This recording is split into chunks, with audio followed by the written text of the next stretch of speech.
Memastikan tidak ada lagi penjualan obat cair yang menjadi pemicu gagal ginjal akut pada anak, Wakil Wali Kota Palembang melakukan sidak ke apotik dan toko obat di Pasar 16 Ilir.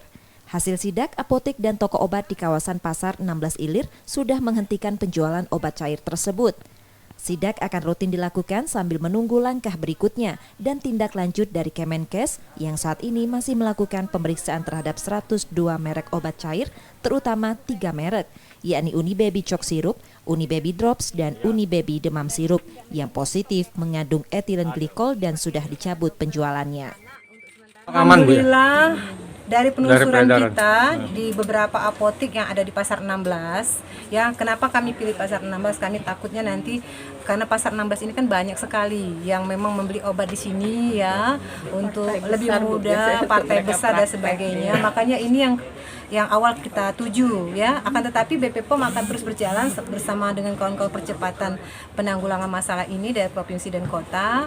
Saya berharap nanti tetap akan berjalan dan alhamdulillah tidak kita temukan satupun obat yang memang sudah tidak boleh diperjualkan lagi, dan bahkan mereka sepakat sama dengan pemerintah bahwa obat-obatan yang mengandung sirup yang belum mendapatkan penjelasan lebih resmi dari Kemenkes dan juga BP POM tidak diperjualbelikan.